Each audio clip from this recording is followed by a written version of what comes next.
If you want something, if you have a passion in your heart, fire in your belly, it's gonna be you. It's gonna be you getting up early. It's gonna be you staying up late. It's gonna be you running the miles and going to the gym and eating the kale and doing all the crap. It's only gonna be you, because outside motivation can only last for so long. You can hire the greatest trainer in the world. You can have the greatest cheerleader. I could have you run beside me and yell out inspirational sayings.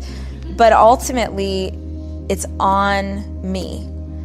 For me, it was understanding why. That's why I think therapy is so freaking powerful. It's not that time that you sit in the chair with someone and cry about all the things. It's that moment where you're like, oh my gosh, that's why. If you know why, you can learn how to navigate around something. But I think if you don't know the core of the problem, you can't move past it. If you want business advice or life, I mean, I can tell you what worked for me, but none of it's fast. And I don't think that the things that are lasting are ever quickly accomplished. People they're like, well, I can't because, or here's the reason why. And I'm like, yeah, me too.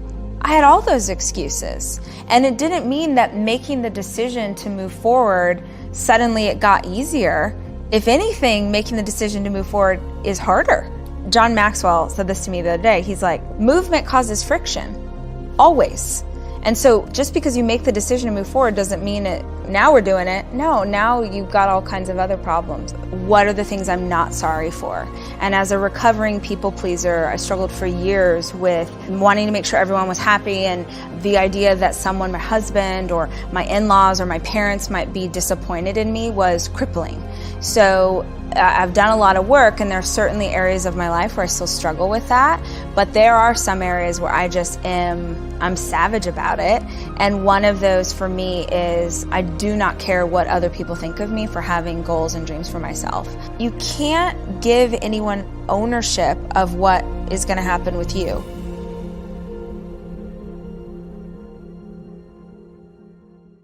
What are your general thoughts around intention? Should people be journaling? How specific do they need to be? Oh yeah. I mean, actually, it's some of my favorite talks I've ever listened to of yours, or podcasts that you've done where you've talked about mindset and how important that was and the impetus for you to change your life in such huge ways, because it's everything. It's everything. And this sounds like very sweeping generalization, but the idea that we really can be in control. You cannot control the variables out here in the world, but you can control your reaction to them, and you can control how you show up in this space. So that looks like, for me, morning routine is hugely important. So starting, making sure that meditation and prayer, making sure that workout's in.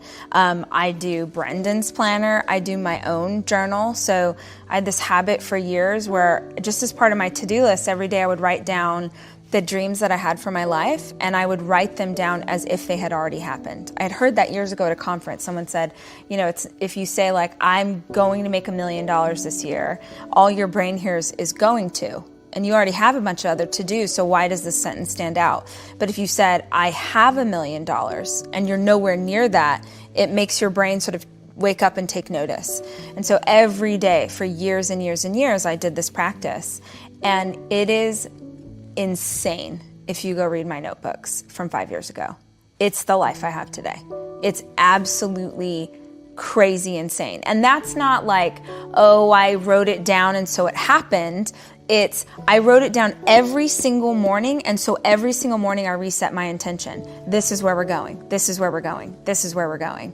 And it's not just things like, I want to have a New York Times bestseller, which was a huge dream of mine. It's also writing down every day, I'm an exceptional mom. I'm an exceptional wife, because that's the woman I want to be. And as silly as it sounds, if you don't remind yourself every single day that that's your mission, then you're not resetting where you're headed. And just that simple prompt, it might be something as simple as like, oh, I'm going to send Dave a text and tell him he looks hot today.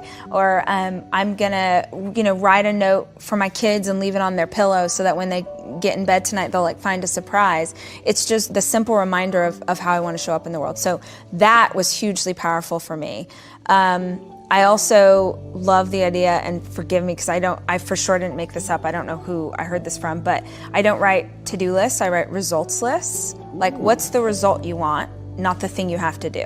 The idea that you don't say like all the things you want to accomplish today, you write down what's the result that you're after.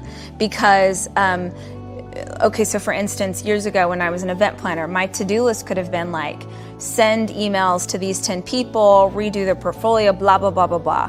But the result that I'm after is I need a new client, or I need to make more money. And if you focus on the result, you can come up with 50 different ways to get to the result that aren't bogged down with all of this other crap you think is in between where you are and where you want to go.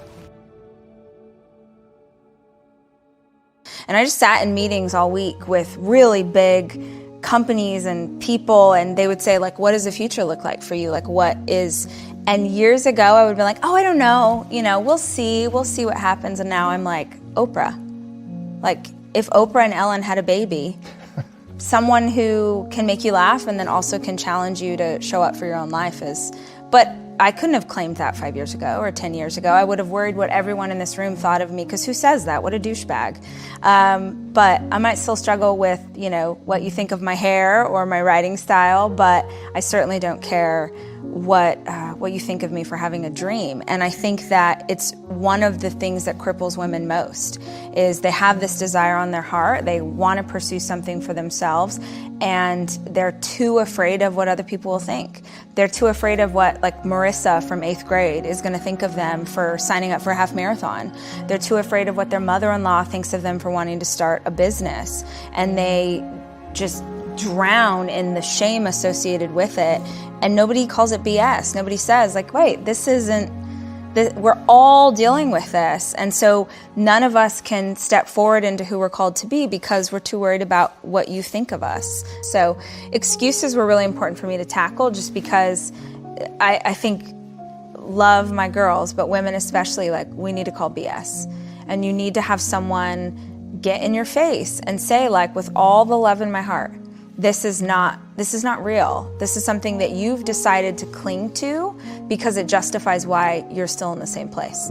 That's why I'm an achiever. Like, I had to perform. In my family, nobody paid attention to you unless you were doing something good. So if you got an A on the test, if you scored a goal in the soccer game, then we all clap for you and we love you. And the second that achievement is done, we're back over here doing our thing. And what that teaches a child is that in order to get love, you better keep achieving. Now, I don't regret that, because, gosh, it's manifested into something really powerful as an adult. But so he asked that question, who'd you have to be? And then he says, and who else did you have to be? And I had never consciously had this thought, and it fell out of my mouth, small. So my dad was little girl, you don't know what you're talking about, little girl this, little girl. And he wanted you to be bigger than life when other people were watching, but he also believed that children should be seen and not heard. You, little girl, you better shut your mouth. So how do you carry that? How do you be as big and achieving as you can possibly be, and then shut up because nobody wants to hear what you have to say? And I found myself as a grown woman sitting there realizing that this had become my career. So I had, in the dark, like behind the scenes in a way that it wouldn't bother anybody, I'm building and dreaming and an entrepreneur and super proud of what I'm doing. But if you had asked me, what do? I'd be like, oh, I have this little blog. And it was, at the time, I'm like, by myself, it's over 6 figures. I was really proud of what but I never said that.